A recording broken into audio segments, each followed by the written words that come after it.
Today I'm 50 kilometers away from Kampala and we've come to meet a very inspiring woman. She's behind a very popular movement on Facebook called Say No to Idoland. And this movement has inspired many people to utilize the small spaces they have to turn into commercial businesses or grow their own food in their own homes. This lady is very, very organized. You can see the house in the background, the compound itself. She's as well into art and her work has been recognized at an international level. Recently, she was in the United States of America. So today I'm here to have a conversation with her and I'm sure many of you are going to pick something from this conversation. Thank you for coming. I've also followed you for a long time. And when you reached out, of course, I said, why not? So I'm Irene Samadi Mutekanga. I run the campaign of Say No to Idoland on Facebook and on TikTok and on YouTube. And I also, like he has said, started the Crocheters Association of Uganda.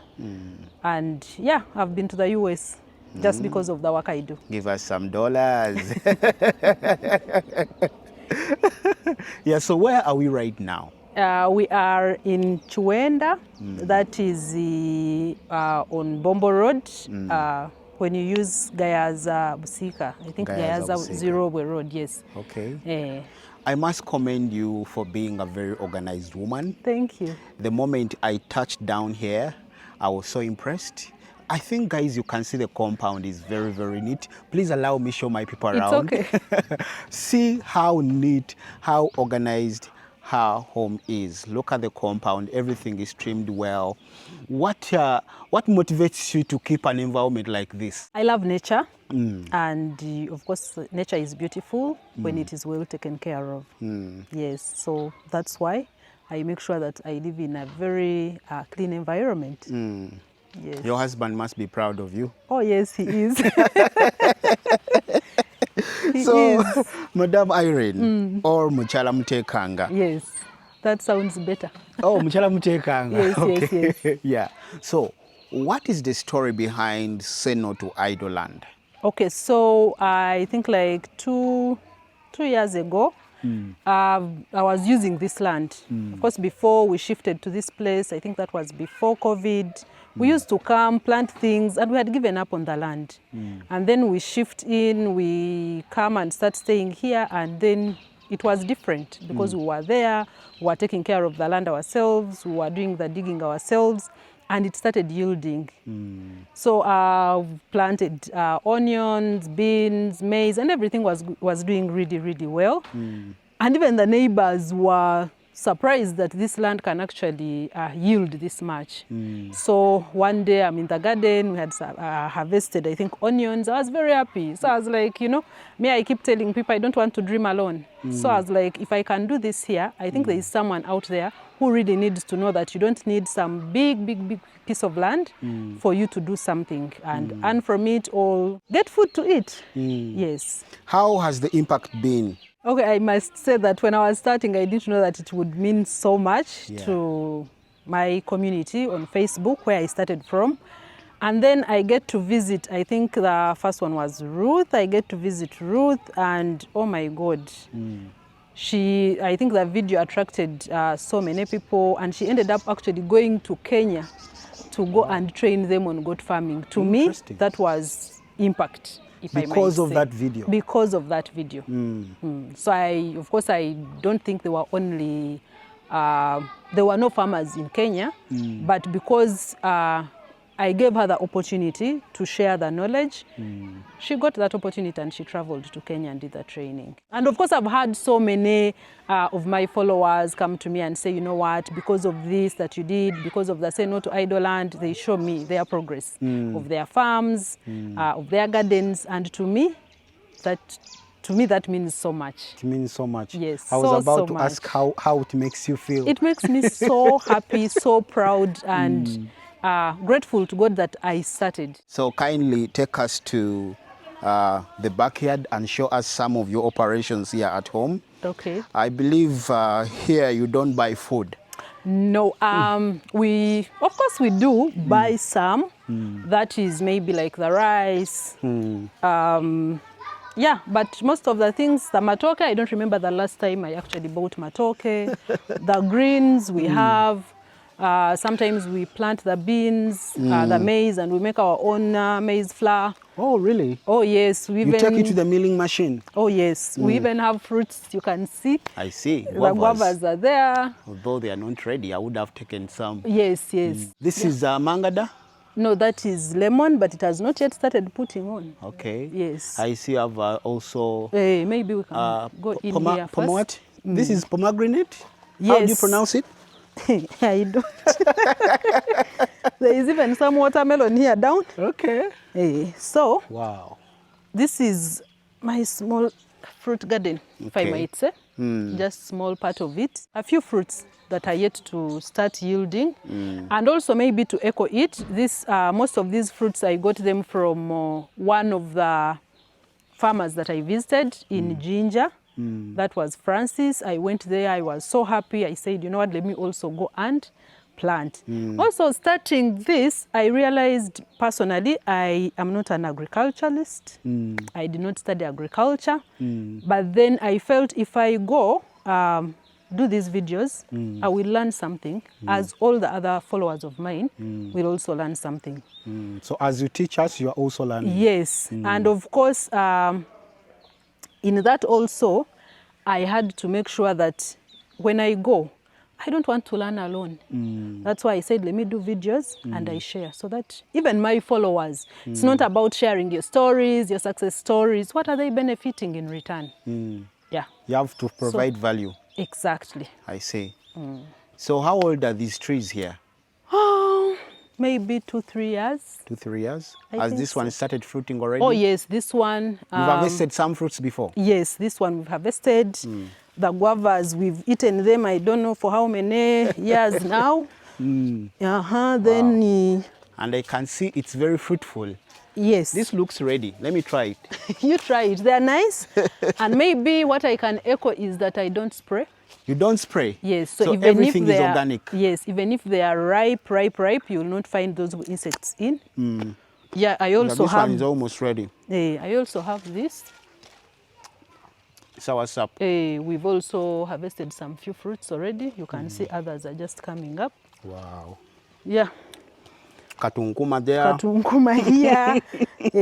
Which plant is this? This is called, I think, loquat. That's what, yeah, for us we used to call it in Shari when we were growing up. So when I reached, this is the Nsari tree. Yeah, so when I reached Francis's place, I was so happy, like, because it brought those childhood memories. I brought it and I planted it. Wow. So I'm waiting for it to start putting on the fruits. This is mangada. I don't know what they call it in English, but it is also here. It's in the family of oranges. Yes. Your home is very organized. Even the fence is plastered. Many homes, they don't plaster fences. Thank you. It takes a lot of work, but thank you. Also, you can see, maybe to echo on this one, you can see this. So we were gifted. This is lemongrass? Yes, we were. I don't know whether it's lemongrass, but it's grass for, I'm planting it for the goat. I have my one goat there, you're going to see it. Okay. So I'm planting so that now I can actually see whether I can commercialize that.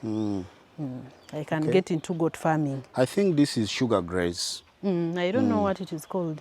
Yeah, it is sugar grass. I think it's sagazi. But it's sagazi with small leaves. So this is your other side of the farm? Yes, yes, where most of the things happen. Wow. So much is going on here. Yes, there is so much. We used to call it intercropping. Yeah. Mixing so many things.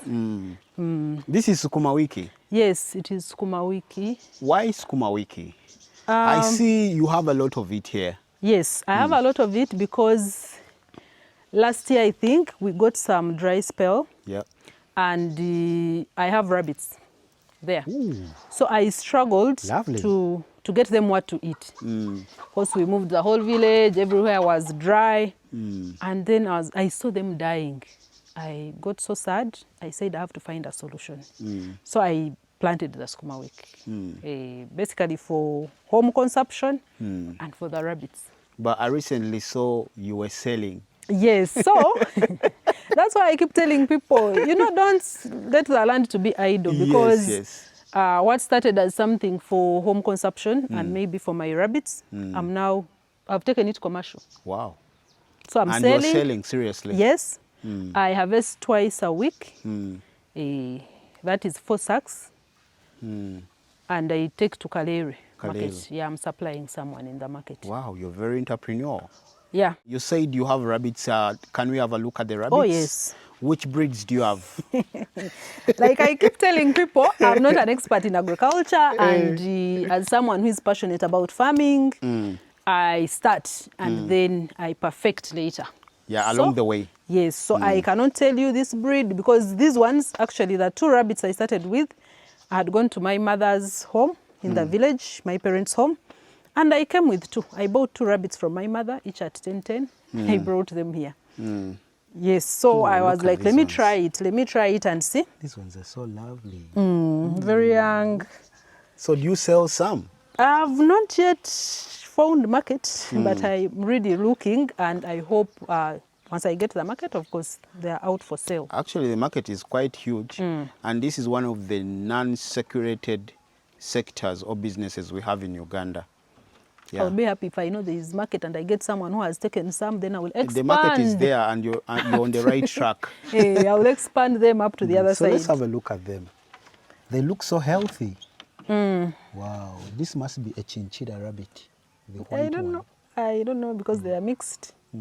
Hey, but very Look at them. beautiful, They look of so course. healthy. Wow, Thank you. very beautiful. Maybe So also. if you're to sell, how much do you sell each? Especially the young ones. The young ones, I can give at 10. Very young ones, Okay. 10 And these each. ones? And then the ones that are older, 20, 30, depending on the size. Okay. Now, for a viewer who has never started farming, who has never done farming, what advice do you give them? As long as you have some land with you, start. Start, learn. I always tell people, start small. You don't have to start big. Start small and expand slowly, slowly. If you can look at that house there, you can just maybe show them. That's where the 2 rabbits started from. Wow. Yes, and This then of structure course, here? Yes. Hey, as funny as it looks, as simple as it looks, that's where I started from. And then of course, when they became many, and I saw maybe as understanding their how to take care of them, now I got this other one. A much better structure. Hey. I see this one is organized. So of course, from that I hope to expand. Of course, you can see there are very many. So they should start with what they have. Start with There what should you be no excuse. Exactly. Whether you're on which size of land, you can put something for your home. Like now, this sukumawiki, maybe what I've not said is, like I told you, I don't spray. I do not Even spray. the sukumawiki is organic? Yes, I do not spray. Wow. When I see the ones that are affected now, like that one, I uproot. But I don't spray. I've not sprayed them. And maybe the people who are lucky are the ones who get them in the market. And how long does a sukumawiki plant last? Now, with the sukumawiki, I will harvest until, I think, a full year. A full year? Yes, a full year. Wow. Of harvest. I've tried it, I've had them, and I know for a full year, as long as the rains are there, surely. And I hear they also resist droughts. Exactly. Now, like it has just started raining, but for all the time that we've had no rain, it was still okay. It was still healthy. Still healthy, still okay. I wanted to show you some oranges here. Please show me. I have some oranges here. This one is fruiting already. It has some fruits already. These ones even look ready. You can touch it and see. Wow. Is it yellow inside? Yes, and very sweet. Okay. But with no chemicals.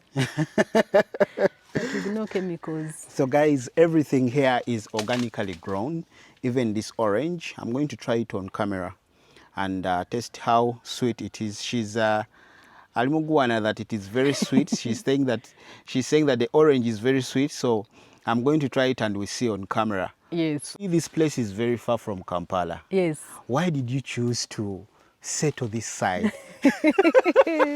It's quite far, but I actually love the fact that the roads are well paved, but it's a bit far from Kampala. Now, for those maybe who don't know where I come from, this cannot be far from Kampala for someone who comes from Idoland.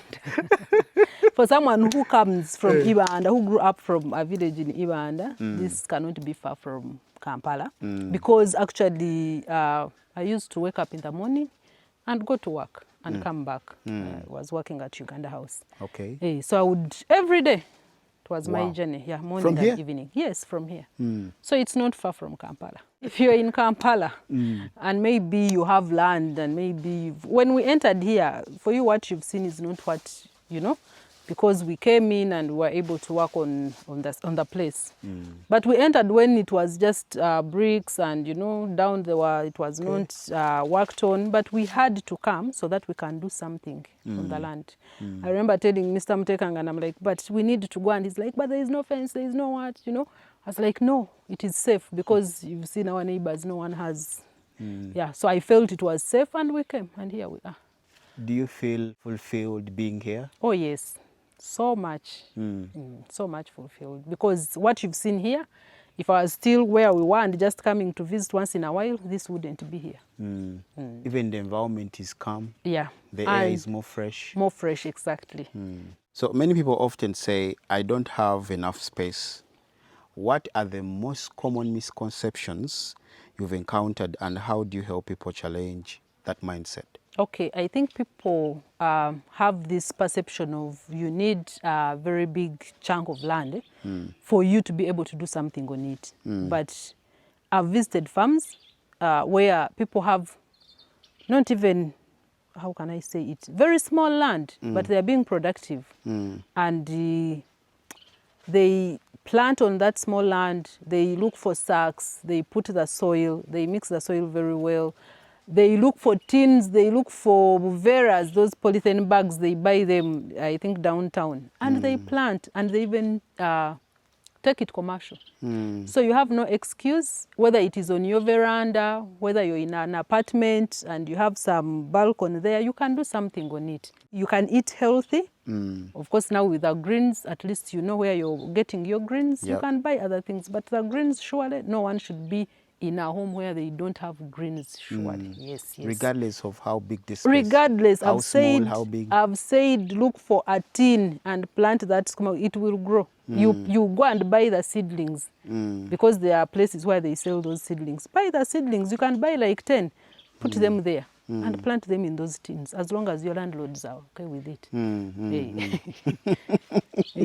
But you don't need a very, very big space of land because like you see, this place I told you, I used to plant onions. Oh, you once planted onions here? Yes, on this same space. We planted onions and we sold them. I think from this space alone, we got, of course, minus the plantation side. I think we got like 5 million just from this space, onions. Which space? Like the way you see here, going up. Okay, minus this side? Minus the plantation. Wow. And I stopped because now, of course, onions don't do well where there is shade. So you can see now the plantation has extended this side. They need an put open the fruit space. trees. Yeah, that's why I stopped. But onions, even if it is a small piece of land, plant there and they will yield. Uganda or Africa in general has the potential of getting out of poverty using agriculture. Yes, 100%. You see, recently I was in Burundi and many people from my videos were wondering how comes this country is very poor, yet their land is so fertile. So fertile. And of course, if you've not traveled, you cannot appreciate that, you know, Uganda, we are blessed. Because I think I was in Kenya and I don't know what excuse Ugandans have, surely, for not having enough food even in your home. I think in the region we have the most fertile soils. I believe so. As I talked about the grass that I'm planting, so this is my goat. Hello. You know, I like multiplying things, so this came as a gift. It looks like a cross between a local Mubende goat and a Savannah. Oh. Yeah, so that one is a very good breed, very resilient. That's why I think I need to expand the farm from one to very many. Recently I saw you traveled to the US. Yeah, please tell us about the journey and how that opportunity unfolded. Okay, so I traveled to the US. I think it's coming almost to 2 years. And it was a fully sponsored trip to the US. I went actually as far as Mississippi. Wow. Yeah, I was at Jackson State University. This was a State Department program, fellowship, the Mandela Washington Fellowship, where they identify young leaders. And I was happy to know that I was among the young leaders that were selected that year to travel, that is 2024, to travel and go to the US. Yes, so they select from different African countries. Yeah, and I was among the 2024 cohort. So we traveled. I traveled under entrepreneurship. Yes, of course, leadership, but under entrepreneurship at Jackson State University, which is located in Mississippi. Mississippi State. Yes. Yeah, I think I had the longest flight. How many Different hours? airports. I think it was over 40 hours. Wow. Yeah, night, day, night, and then I arrived. Yes, and it was a life-changing, I think, opportunity to me. Mostly because I got to meet other young African leaders from different countries. We traveled the US. We were welcomed into different US companies. They told us how they do, what they do, how they treat their employees. We visited farms. Of course, I didn't know that there were farms. I was so excited. If you go back to my Facebook, you will see when we were when we visited the watermelon farm. Yes, and people say the fruits there are not nice. But my dear, for us, we started from the farm before they go to the fridges and what. And it was so yummy. Very yummy. So it was a very good experience. And of course, from there, now I'm working with some of the African leaders that we had there. We've signed an MOU with the Nuta Consultancy, where some of the Crocheters Association members obtained a scholarship. So they are studying, those who are into real estate, they are studying, having that mentorship program for free. On Saturday, we had Irene from Tanzania take us through marketing and digital tools, digital marketing and the tools we can use for our members for Crocheters Association. Surely, and more are yet to come on board. To me, that is something that I wouldn't have gotten, the networks that I wouldn't have gotten if I had not traveled. So I'm grateful to the US government, the State Department, for giving us the opportunity. And the opportunities are still there for young leaders. How do they tap into those opportunities? First of all, for those opportunities, you need to have made an impact. Yes. Are you impacting your community? What are you doing to change the lives of people around you, to change the conditions of people around you? Most of those fellowships look out for impact. So don't sit on your talent. No, don't sit on your talent. If you have something you need to say to the world, say it. Speak up. We are blessed with the internet, by the way. Exactly. We are blessed with the internet. TikTok is there. Don't use it to abuse people. Use it to build people. Use it to build community. Use it to spread impactful news, something that can help people, something that can develop people, something that can make people better.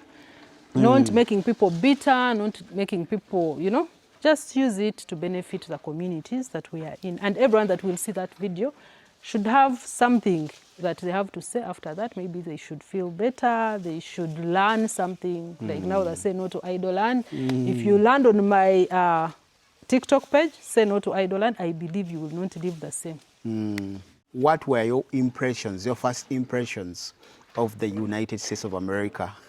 Okay, of course, they made sure they show us all the good, they showed us that even us in the US, maybe we can struggle with roads, so they showed us all those areas in the US where you're like, wow. Of course, like we visited Nissan, we saw how they do the vehicles. And then, of course, they also told us, here we have people migrating, people living. We have, they have homes that are abandoned, people on the streets, yet the abandoned homes. So it was an experience that got us to understand the US and knowing that the challenges we are having in Uganda are also somewhere else. So we got to appreciate our country as Uganda, but also the US. Yes. Yes.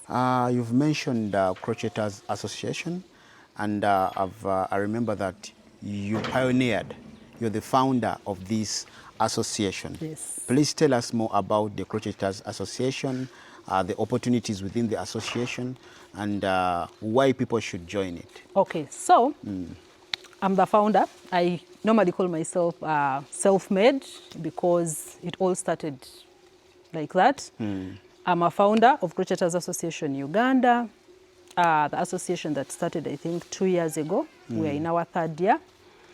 And like I said before, I do not want to dream alone. I had a company already for crocheting, my products, I was selling, I was doing trainings in school, I was training women in communities. But one question that kept coming over and over again is, you're training us, we have the skill, what next? Yeah. What can keep us together? How do we market our products? So that question kept on coming in, and like I said, I belong to different communities. Yeah. I did the Academy for Women Entrepreneurs. That was a course that took me through what you need to do to register your business and all that. And then I also did the yearly RLC in Nairobi. Where they also told me, oh, you have nice products, but then you need to now start marketing them, get out of the production. But those who know crocheting, you can't do it alone. You can't do it alone. If you do it alone, you will break up. So what I did, I gathered, of course, like I said, I had trained many. I had my Facebook page of people who had followed me for a long time. They had trusted me. They knew that I'm someone they can trust. So when I put out a call and I said, Crocheters, where are you? Everyone came in. And our 1st year, we got 50 members. So how are they benefiting? Like I said, we are doing trainings, business trainings to help them do the branding. We are doing the marketing. We bring resources together. We go for exhibitions. So we are trying to improve their business skills, but also bringing them together as a community. They are collaborating on different products. If someone has an order and maybe it is overwhelming, they have a community to tap into, and they say, you know what, I have this order, how many people can do this? They come together, they work on the order, and they deliver. Interesting. Yes, we have members who actually even exporting their products. So for those maybe who might not know what crocheting is, we make some beautiful products. Like you see this skirt, we make dresses. Like this is a baby dress for maybe an 8-year-old. And the skirt. Wow. This one, I tasked my daughter. I told her, you have to crochet your own skirt. Wow, this is made by your daughter? Yes, so she made this. And I told her, you crochet and you will go with it Christmas. So she had to finish it. Wow. And yeah. It looks neat, actually. We were trying to do Christmas colors. Yes, so those are that. And then, of course, we do some beautiful bags, the way you see. And also this one. So most of our products and our members' products are in Kasangati. Yeah, MJ Plaza Kasangati, that's where we are located. That's where our offices are. And that's where we will find some sample products for our members. So that is also one of the things that we are doing. We realize that our members, most of them are doing their things from home. So we've put up a space as members. Of course, they pay membership. And so we have a space we call home as the association. So if one wants to join the association, how do they join? So association joining is membership payment. You pay only 40,000 Ugandan shillings and you become a member. We renew annually. That is, oh, okay. Yeah, annually. Yeah. So you become a member. No, we do annual membership. Okay. And so far we are 102.